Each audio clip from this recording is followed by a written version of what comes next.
Fala, galerinha, beleza? Muito bom, boa tarde já, né, para todos vocês, né? Agora é boa tarde, já passou do meio-dia, pelo menos aqui em Goiânia, né, já passou do meio-dia. E aí, como é que vocês estão? Vamos ver aqui quantos alunos tem, 12, ó, tinha 19, agora tem 12. Vamos ver se entra mais gente, né? Pelo menos eu acho que esses 12 aqui vão passar no vestibular de primeira, né? Esses 13 agora, né, vão passar no vestibular de primeira, né, no Enem. Simbora, então? Vamos continuar de onde a gente parou? Simbora. Olha só, meus queridinhos. Opa, parece que eu estou compartilhando com vocês uma página, né? Ah, esse aqui, vocês estão vendo aqui? Vamos ver aqui, deixa eu interromper. Vamos ver se aqui agora vocês veem. Aí, agora sim. Agora sim. Vamos lá, hein? A gente estava falando na primeira aula, a gente encerrou aqui nos radicais livres, né? Dei aquele exemplo para vocês de que uma substância ela pode se transformar, né, num radical livre se acontecer uma cisão chamada de cisão homolítica, né? Uma cisão homolítica aqui, ó. Uma cisão homolítica dentro de uma substância apolar, né? Acontece que o rompimento. Você pode ver que essa setinha aqui, ó, tá sendo diferente, né? Você tá vendo? É uma setinha de uma cuia apenas, né? Só tem uma cuiazinha nessa setinha. Uma seta de uma cuia significa que está passando apenas um elétron, que está transferindo apenas um elétron para cada um dos componentes. Então, cada cloro aqui está recebendo um elétron, por isso que a setinha só tem uma cuia. Quando a setinha tem duas cuias, a gente utiliza uma simbologia em que há transferência de dois elétrons. Então, a seta com duas cuias, dois elétrons. Seta com uma cuia, um elétronzinho. E a gente aqui trabalha exatamente uma coisinha de radicais livres, né? A gente falou, principalmente na primeira aula, o que é um radical livre, né? E como que eles são instáveis, né? Eles procuram o máximo se tornar instáveis, né? Então, essas reações elas podem acontecer. Agora, vamos ver como é que acontece a primeira reação química, tá? Depois que a gente já abordou essa parte. A halogenação, ela é via radicais livres. Quando a gente fala via, ela acontece o mecanismo via radicais livres. Só pode ser dessa maneira. Aí você vai me falar assim, professor, mas tem halogenação lá nas reações de adição. Realmente, tem reações de adição que são chamadas de halogenação por cloração e bromação. E aqui também teremos substituição de halogenação, também chamada de cloração e bromação. A diferença aqui é que a diferença é o substrato. Enquanto nós temos um substrato nas reações de adição, que são alcenos, nas reações de substituição agora, nós vamos utilizar alcanos. Nas reações de adição, elas só acontecem porque nós temos ligações π. Nos alcanos, nós não temos ligações π. Nós temos apenas ligações de tipo sigma. Então, nada pode ser adicionado aos alcanos. Entendeu? Então, alcanos, quando a gente falar sobre halogenação, cloração ou bromação em alcanos, estamos falando de substituição. Quando a gente fala halogenação, cloração ou bromação em alcenos, estamos falando de adição. Então, agora, a gente vai começar a perceber o quê? Que cada substrato, ele tende a fazer um tipo de reação. Então, nós temos uma reação, por exemplo, a reação de halogenação de bromo, por exemplo. Agora eu tenho que saber, o substrato é um alcano ou um alceno?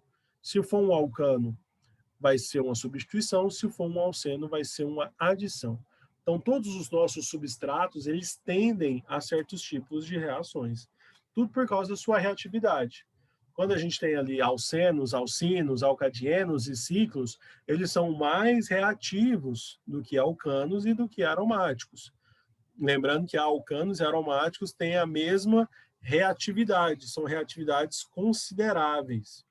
Então, por causa disso, é que aromáticos e alcanos tendem a fazer uma coisinha chamada de substituição. Agora, eu vou ler aqui com vocês, só para vocês verem e não perderem nada. Eu resumi muito bem, né, durante esse slide aí, o que é uma reação de halogenação. Então, perceba o seguinte, ó. A reação de halogenação de alcanos ocorre por substituição. Beleza, né? Ocorre por substituição. Pois, nestes compostos, há apenas a presença de ligações do tipo sigma. Olha só, tanto que esse texto é rico em informações. Sigma entre carbonos, como também entre carbonos e hidrogênios. Ou seja, a ligação é sigma entre carbono e hidrogênio, entre carbono e carbono, e só isso, né? Hidrogênio não está ligado a hidrogênio aqui. De um modo geral, essas reações são lentas e somente ocorrem com o aumento da temperatura catalisada por calor ou ultravioleta. Por que isso ocorre? Porque tanto hidrocarbonetos alcanos quanto esses halogênios que a gente vai usar, que estão aqui embaixo, o cloro e o bromo, né, principalmente, são substâncias apolares. Então, substâncias apolares, eles são menos reativas. Então, eles não favorecem reatividade. Por quê? Porque eles são apolares. Normalmente, substâncias apolares, elas têm uma afinidade boa, considerável, só que elas tendem a, como é que fala assim, a formar misturas homogêneas. Substância apolar com a outra substância apolar, né? Como eles têm pouca afinidade, eles formam uma coisinha chamada de mistura homogênea. O Eduardo falando aqui, e tem como o carbono fazer dupla com o hidrogênio? Não tem como, Daniel, não tem como, porque o hidrogênio só faz uma ligação, né? Ele é monovalente. Então, o carbono sempre vai fazer uma ligação simples com o hidrogênio, tá bom?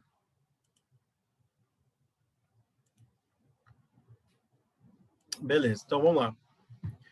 Aí, eu preciso ativar esse processo. Como nós temos substâncias apolares ali no meio, elas até interagem, mas elas não têm energia de ativação suficiente para poder reagir, eu preciso ativar esse processo.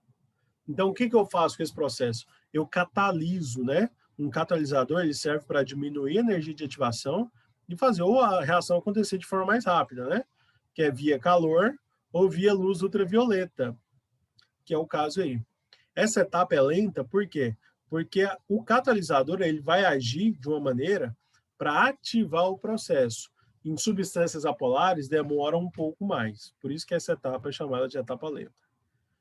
Tudo devido à sua apolaridade, como eu falei para vocês, ó, apolaridade e dificuldade de afinidade. Então, usa-se o processo via radicais livres. Se é via radicais livres, a gente já sabe que a cisão que ocorre aqui é uma cisão homolítica, né? Uma cisão homolítica. Como o próprio nome já diz, halogenação é reagir um substrato com um halogênio. Halogenação, então, é reagir um substrato, que é a substância orgânica, com um halogênio. O produto formado será um haleto de alquila. O que é um haleto de alquila? É tipo assim, um clorometano, um bromometano, um bromoetano, um cloroetano, propano, butano, tudo isso aí é sempre um halogênio ligado a esse grupo radicais de carbono, que a gente fala que é um grupo hidrocarbônico, com exceção do halogênio. Nas reações, vamos usar os elementos do grupo 17, que são os halogênios, e por causa da reatividade desses halogênios, nós vamos utilizar apenas dois, que é o cloro e o bromo. O flúor e o iodo nós não usaremos por causa daquilo que a gente já viu antes. O flúor ele é extremamente reativo depois que ele é ativado, e o iodo também, quer dizer, o iodo ele é pouco reativo depois que ele é ativado. Mesmo assim, então a gente utiliza eles em poucos processos. Se você ver, o processo é o mesmo, tá? A reação. Mas, normalmente, se usa cloro e bromo. E aí, quando for cloro, a gente vai chamar de cloração. Quando for bromo, a gente vai chamar de bromação. Que acontecem basicamente do mesmo jeito. Todas as duas reações, tanto a cloração quanto a bromação. Eu coloquei um texto para vocês nesse slide aí e fui circulando tudo que é de mais importante, porque esse textinho, esse resumo, eu resumi, né, o que acontece dentro de uma reação, mas eu coloquei várias informações aí nesse texto. Então, substituição, ligação sigma, apolaridade, radicais livres, substrato, halogênio, luz ultravioleta, fluoração, bromação, haleto de alquila. Olha o tanto que esse texto aí está rico em palavras que só condizem ao nosso contexto, né? O contexto da química orgânica. Alguma pergunta, gente, até agora? Querem perguntar alguma coisa? Estão entendendo? Fala para mim que sim, se você estiver entendendo. Se não, você me fala que você não está entendendo. Que aí eu te explico melhor, né? De outra forma. Tento explicar de outra forma. Tá? O Matheus deu ok. O Israel também está dando um ok ali, um joinha. Gente, mais alguém?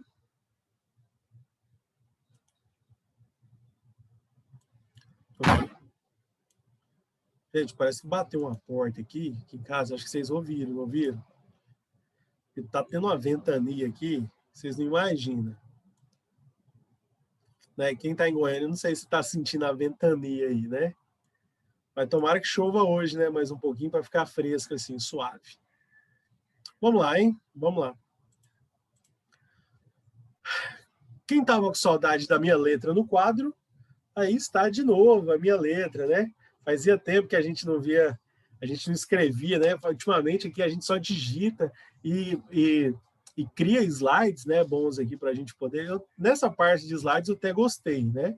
Eu nunca fui muito bom de dar aula de slides. Sempre gostei de escrever no quadro e sempre explicar para vocês.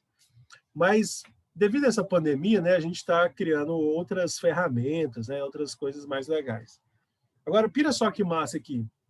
Essa minha letrinha aqui, acho que dá para vocês entenderem o que está escrito. Pelo menos eu suponho. Aqui nós temos uma coisinha chamada de etapa lenta.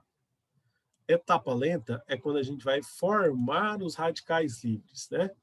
O que a gente usa? Luz ultravioleta. Às vezes pode vir uma letrinha, tipo assim, um lambda, né, que significa luz. Ou então pode vir HV, né, que é ultravioleta em inglês, que é high violet, tá bom? High violet. Aí vai ser luz ultravioleta. Também é a mesma coisa. Agora, o que vai acontecer? Esse calor, que também que eu mencionei lá no texto, é em torno de 600 graus. 600 graus ou luz ultravioleta, eu posso formar um radical livre. E o que vai acontecer? Vai formar uma cisão homolítica, né? Cada um vai ficar com um elétronzinho. Eu vou colocar aqui uma seta de uma cuia e aqui uma seta de uma cuia, né? Também. Mostrando que transferiu apenas um elétron para cada cloro. Porque o composto era apolar, essa etapa é lenta, luz ultravioleta, e aí formou dois cloros pontos. Cloro ponto é por causa desse radical livre, né? Já comentei com vocês. Altamente instável, elétron desemparelhado. Não tem elétron emparelhado aqui, né? Porque não tem mais um na caixinha. Saiu esse elétron da caixinha. E aí ele ficou louco. O que aconteceu? O cloro vai ficar louco. O cloro vai ficar louco. Quando você coloca o substrato, que é o composto orgânico, ele vai chegar no substrato, que é esse aqui, ó, o metano. O cloro ponto vai chegar e vai roubar o hidrogênio. Vai roubar o hidrogêniozinho. E ele não vai roubar os dois elétrons de hidrogênio e nem vai roubar o elétron sem hidrogênio. Ele vai roubar o elétron com um hidrogênio. Porque aqui também acontece uma cisão homolítica. Né? Porque o cloro já tem um elétron, então ele só está precisando de mais um para poder reagir. E aí ele vai e ele toma esse hidrogêniozinho aqui e pega ele junto com o elétron. O que vai acontecer? Vai formar o ácido clorídrico, que é o HCl. Isso aqui a gente chama ele de subproduto, tá bom? Ele acontece, né? Mas ele não é o produto que a gente está esperando. O produto que a gente está esperando é um produto orgânico, né? O HCl aqui é um produto inorgânico. A gente está à busca do produto orgânico. E aí, na segunda etapa, que é uma etapa rápida, sempre que há formação de radicais livres, nós teremos etapas rápidas. As etapas elas acontecem de forma muito rápida. Aí o que vai acontecer? Nós teremos a formação do carbono ponto, que a gente fala, que é um carbono radical, é o radical livre de carbono, onde o carbono ele vai estar com um elétronzinho sozinho para poder fazer essa ligação. E aí ele também vai ficar instável. Se o carbono aqui está instável, ele vai querer reagir. Se ele está querendo reagir, olha o que vai fazer, velho. olha o que ele vai fazer. O cloro ponto, ou o carbono ponto, ele pode atacar outra molequinha de cloro. Eu vou falar para você como é que essa molequinha aqui pode ser formada também, né? Ele vai pegar o cloro e vai se ligar a ele. O que vai acontecer? Vai formar o cloreto de metano, ou então cloreto de metila, ou então clorometano. Você pode chamar isso de todos esses nomes. E aí vai formar um outro radical cloro, que vai fazer um outro processo. Por que isso pode acontecer? Porque naquela primeira clivagem, né, naquela primeira cisão homolítica, né, que foi aqui, ele formou o cloro ponto com outro cloro ponto, são dois cloros pontos, um cloro ponto pode voltar a ficar junto com outro cloro ponto e se tornar de novo aqui o ClCl. Só que alguns vão atacar o substrato, outros vão voltar a ser o ClCl. E aí o que acontece? Os que atacaram o substrato se tornaram HCl. Os que não atacaram o substrato e voltaram para ser cloro-cloro, vão ficar aqui onde o cloro pode roubar justamente esse outro clorinho, podendo formar então o clorometano, que é o produto majoritário que a gente quer aqui, né? É o principal produto que a gente está desejando. Só que aí forma outro cloro ponto. O que pode acontecer com esse cloro ponto? Entrar de novo e atacar outro substrato, ou ele pode se encontrar com outro cloro ponto e se tornar Cl2. Essas etapas são todas rápidas. Por que essas etapas são todas rápidas? Porque todas elas envolvem radicais livres. Com exceção da primeira etapa, que é lenta, que temos ali compostos apolares para poder romper e fazer a cisão homolítica, nós temos todas as outras como etapas rápidas por causa dos radicais livres.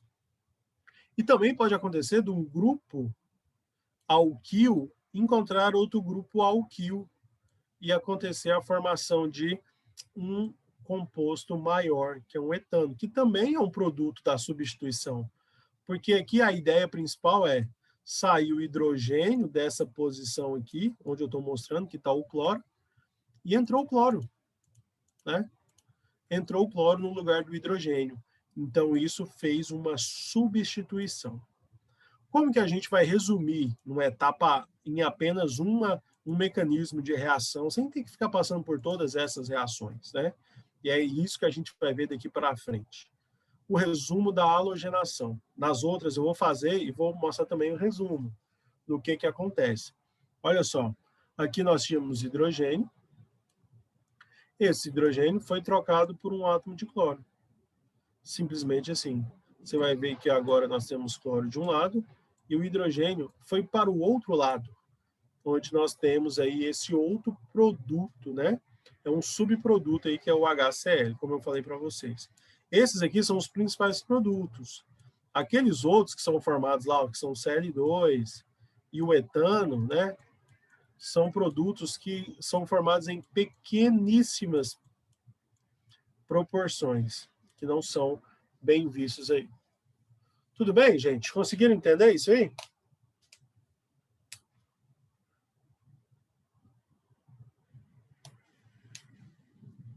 Conseguiram de verdade?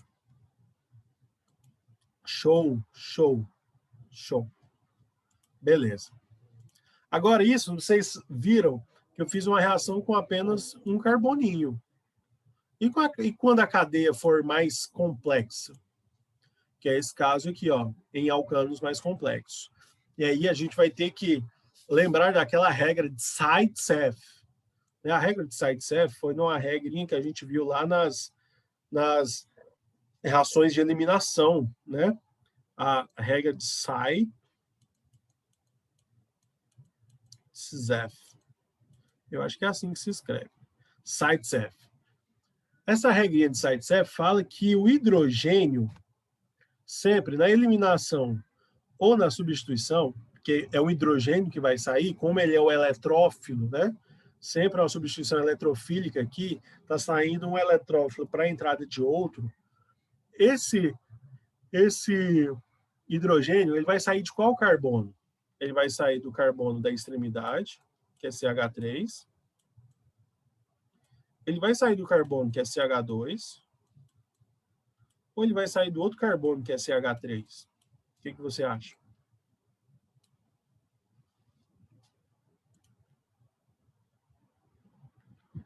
que você acha?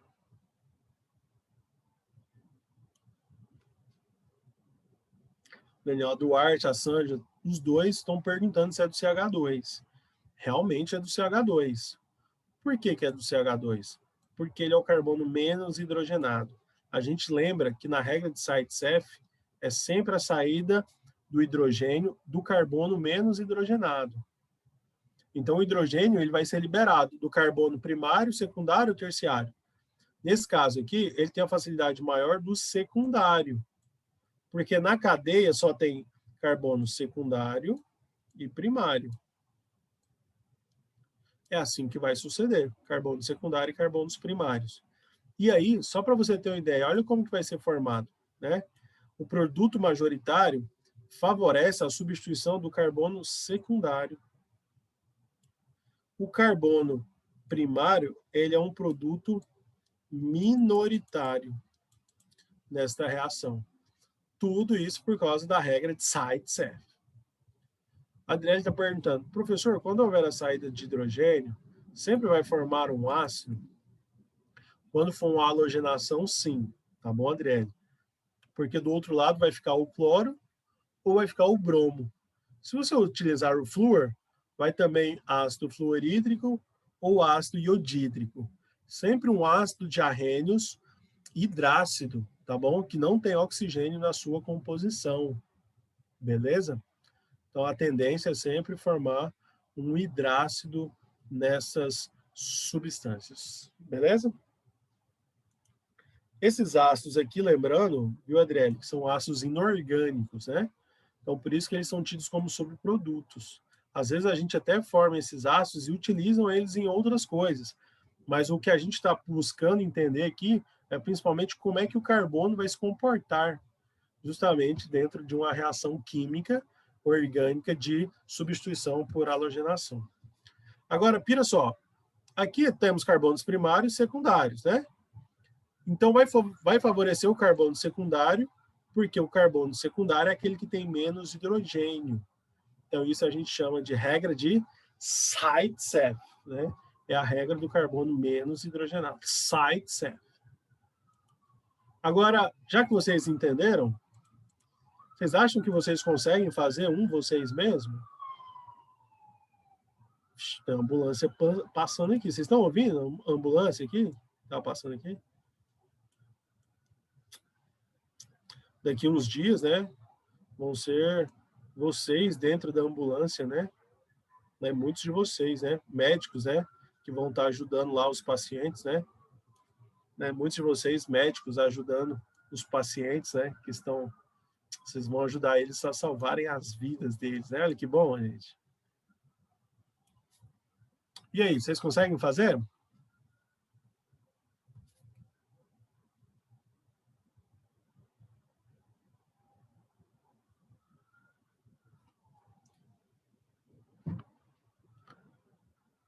Alguém quer fazer?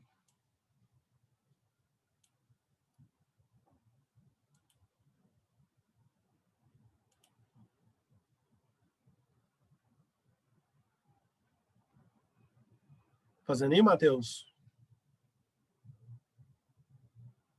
Na folhinha? Pega a folhinha, faz aí. Como que vai ficar essa reação, né? Deixa eu colocar um lambda aqui.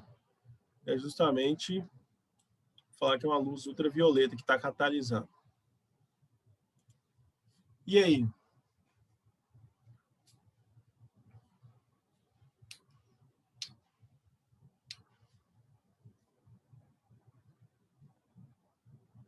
Rafael, Adriele, Sândila, Daniel Duarte. Vocês conseguem? Israel? Conseguem fazer aí? Se sim, fala que se você estiver fazendo, dá um ok aqui, só para eu saber que você está fazendo.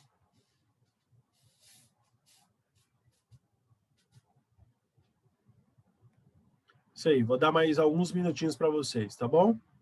Para vocês me falarem qual é o produto majoritário, tá bom? Qual é o produto majoritário?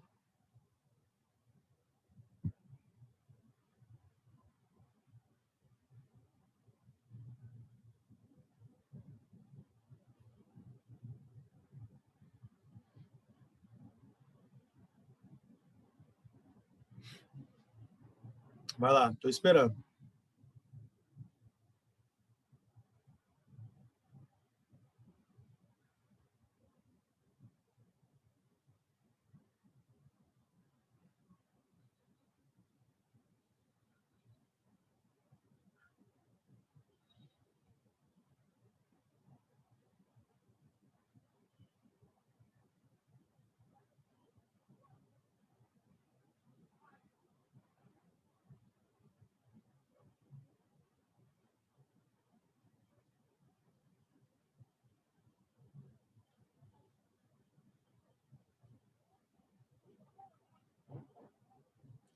Alguém chegou na resposta?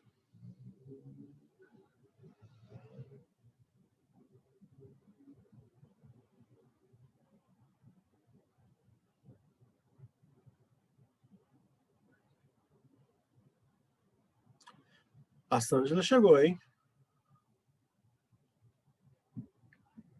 Esse é o produto majoritário, tá? Além do mais, você ainda fez a nomenclatura, né? Muito bom isso aí. Deixa eu mostrar para vocês o que, que a gente tem que focar primeiro.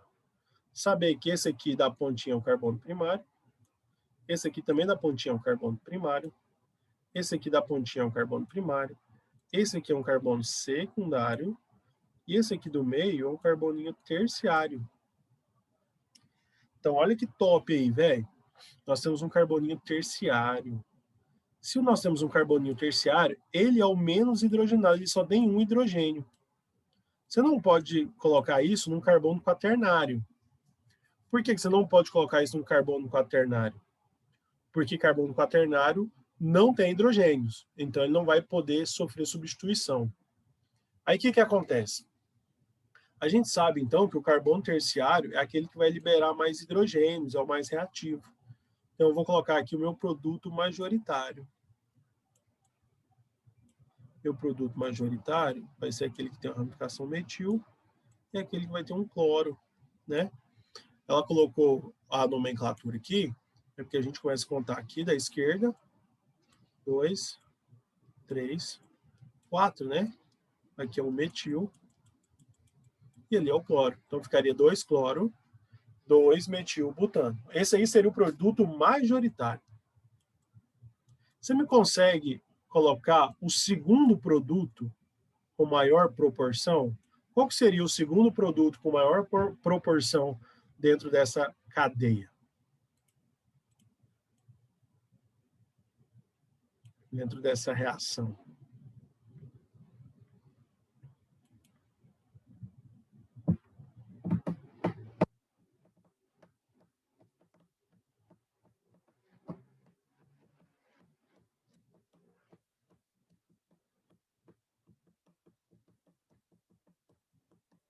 Isso aí, a menina Sângela acertando mais uma, né?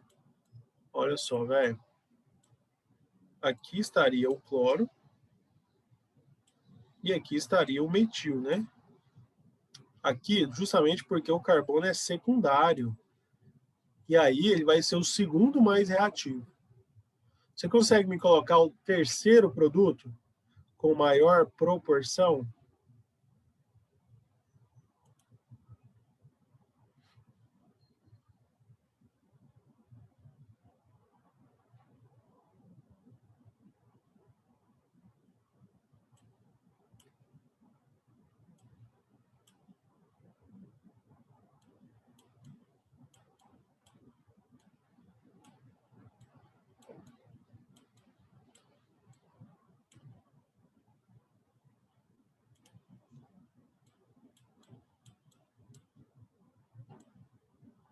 E aí, você consegue me colocar o terceiro produto com maior proporção? Um cloro, 2 metilbutano. É isso mesmo. Um cloro, 2 metilbutano. Por quê? Se você colocar o cloro aqui, ou se você colocar o cloro aqui, nós teremos o mesmo produto, tá? E eu vou te mostrar por quê, ó. Você conta aqui, ó. 1, 2, 3, 4, né? 1, 2, 3, 4. você vai ver que o metil está no carbono 2 e aqui o metil também está no carbono 2 e o cloro no carbono 1. Então, se eu coloco o cloro em cima ou o cloro embaixo, você vai ver que é o mesmo produto. Então, eles não são nem isômeros, né? Eles têm o mesmo produto. Então, isso aqui é tudo uma substância só, apesar de a gente estar desenhando de forma diferente, mas é a mesma substância. Agora, por quê? Por que que ele é o terceiro produto com maior proporção e não esse aqui, ó, que tem um clorinho na ponta, que também é primário? Por que disso? Alguém sabe me responder? É por causa da ordem da numeração dos carbonos, aí a ramificação tem a segunda preferência depois do cloro. Então, o cloro vai ficar no primeiro, contando do outro lado. Isso aí é a nomenclatura, né? Eu quero saber por que que ele é o minoritário de todos os 4 compostos, ele é o que tem menos.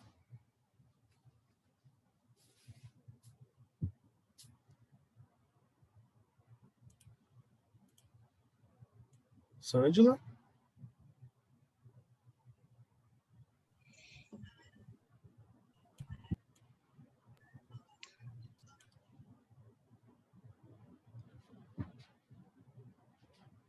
Você ia falar, Sândila? E não... Uai, professor, eu achei que era por causa do carbono que vai ficar a ramificação. Então, por isso que eu achei que ele fica o minoritário, porque nesse caso aí a ramificação fica no terceiro carbono. E nos outros, ele fica no carbono mais próximo. Entendi. Mas, Ângela, tudo aqui é uma questão de probabilidade. Probabilidade. Deixa eu fazer um exemplo com você, né? Você tem mais chance de passar no Enem agora ou quando você estava no 9º ano? Agora, Com certeza agora, né? Porque é bem provável que no 9º ano você quase não via as matérias que estavam sendo cobradas no Enem. Aqui eu quero te mostrar com perfeição aqui, tá? Com perfeição, que aqui, ó, carbono primário e aqui esse carbono primário são duas possibilidades de carbono para que tenham a mesma substância. Tanto é que eu desenhei duas substâncias. Mas para esse carboninho aqui da ponta, esse último aqui, ó, que eu mostrei, que está desenhado também em rosa, ele só tem uma probabilidade. Então, eu tenho 2 carbonos para serem atacados aqui, mas aqui eu só tenho um carbono para ser atacado aqui. Então, se eu tenho 2 possibilidades, eu vou ter uma proporção maior, porque o cloro vai conseguir alcançar 2 tipos de carbonos. E aí a gente vai conseguir ter um maior número de cadeias e proporção para essas substâncias. Entendeu? acho que sim. Sério mesmo? Ou se você não entendeu, eu te falo de novo. Eu entendi. No caso, é porque contém duas possibilidades de ocorrer a substituição em 2 carbonos formando o mesmo produto, então ele vai ter mais chance do que o outro, que só tem uma possibilidade. E essa mesma comparação não ocorre com o produto maioritário, porque por causa da regra do Zaitsev. A regra do sai da minha frente, que hoje eu vou dar trabalho de uma forma diferente.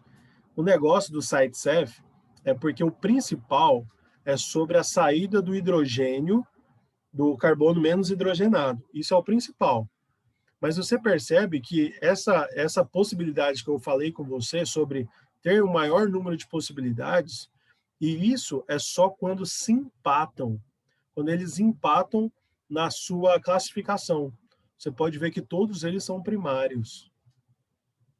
E aí só vai ser desempatado assim quando tiver a mesma, como é que fala assim, a mesma classificação do carbono. Tudo bem? Tudo bem. Pois é, gente, essa foi a nossa aula. Semana que vem, provavelmente, vai ser as 2 últimas aulas nossas, né? Como vocês falaram que o cursinho vai só até dia 6 de novembro, é? Vocês falaram que o cursinho vai até dia... Dezembro. Não, 6 de novembro ou 6 de dezembro? Eu vou até 15 de dezembro. Não, mas estou falando assim, esse cursinho agora é de manhã, né? Vocês vão pegar a Sim. específica lá, né? A Uhum. Sângela e a Maria Clara estão falando em novembro. Então, é bem provável que semana que vem seja a nossa última aula. Como é a nossa última aula, não tem aquele negócio de estar todo mundo presente, né? Aquele negócio de vamos comer um salgadinho no último dia de aula, né? Levar um bolo, um refrigerante, né? Fazer um amigo secreto. Não vai ter isso, né? Por causa dessa pandemia. Vamos ver se todo mundo consegue ligar as câmeras. E aí a gente toma uma coca ao mesmo tempo, todo mundo junto, coca ou café, né? Ou então cada um faz um churrasquinho aí na sua casa, coloca ali a churrasqueira elétrica. Eu acho improvável na segunda-feira de manhã. Mas se vocês toparem, a Totalmente. gente topa também. Eu topo também. Eu concordo. Beleza?